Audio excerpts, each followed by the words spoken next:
here. Where are you from in Oklahoma? Piedmont, Oklahoma, just north of Oklahoma City. And you are now you are with the Cowboy Church movement, right? Well, I have a charitable foundation called the Winning Run Foundation that I started 30 years ago as a college baseball coach.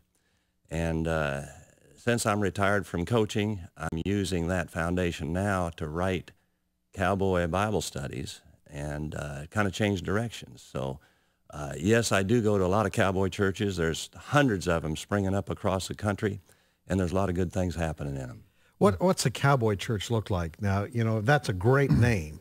What's it look like? Well, they're all different, and some of them meet in sale barns, like the one in Pontotoc, I suppose. Auction barns? Yeah, sale barn on Sunday morning, and boots and spurs. Pastor wears spurs a lot of times, and we were in the bull ring. I felt like it was bull in the ring in high school football again. And a lot of people come, families. There's a lot of good spirit there, and people are getting saved, and it's a pretty good thing. And then you'll have lunch and watch the Cowboys play. Yeah. Right? Well, some do, and not everybody. They're not doing so well this year, so I'm not sure. Now, the purpose of this, a lot of the folks that would come to these churches probably wouldn't go to, we'll call it a regular church. That's true, and in fact, that's the reason for why a lot of them start. And you don't have to take your boots off and change clothes, and you can go out and feed horses or cattle in the morning and just come straight to church. And not all of them meet in sale barns, of course. There are other kinds of buildings, but the churches that are built are mostly out of wood, and they just kind of a rustic, old-time, Old West environment. Is it a denomination per se? There are Cowboy churches affiliated with denominations, and there's a lot of them that aren't. So I don't even ask what denomination they are. I go to as many as I can get to. But it's not a denomination itself. It's just a movement. No, it's so a you movement. You might have a Cowboy church that's affiliated with the Baptist. You might have a Cowboy church that's non-denominational. You might have a Cowboy church that's affiliated with the Methodists or Presbyterians or whatever. That's right. Okay, I got you. But it's a movement across the country, and it's I think it's so neat that because you're right, Fred, and I know Elliot talked about this briefly. There are a lot of people, especially maybe in rural areas, who feel more comfortable going to a setting like this.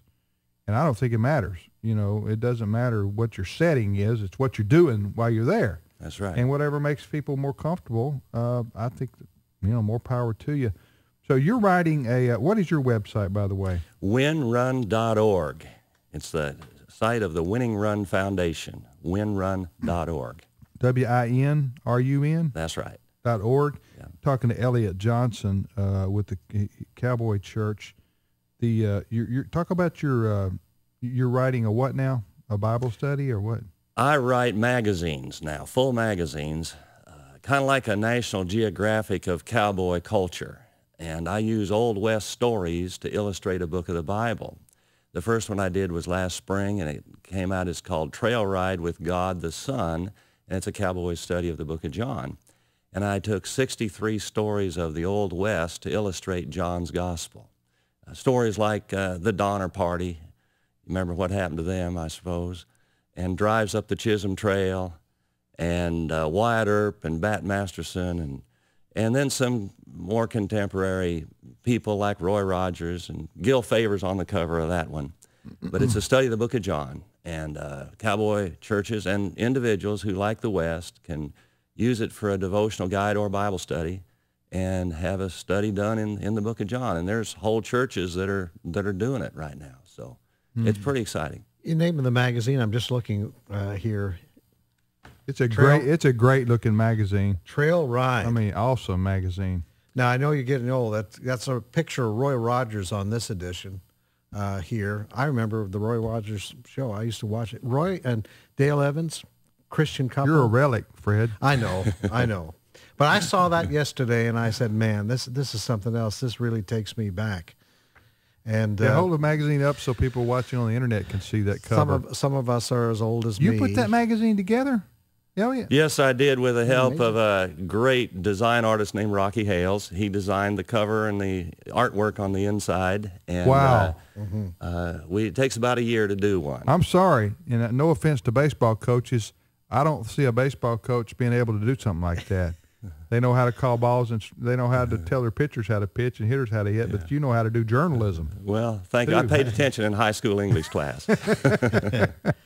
Well, that's great. We were talking in the newsroom yesterday. Elliot dropped by, and we got to know each other a little bit, and he was telling me about an ad, and I'm not sure if it's in this particular one. Yes, it is. For a group that's trying to raise awareness of a need in Israel for longhorn cattle. And because longhorn cattle can survive in Israel in the kind of coarse grass that they have and that sort of thing.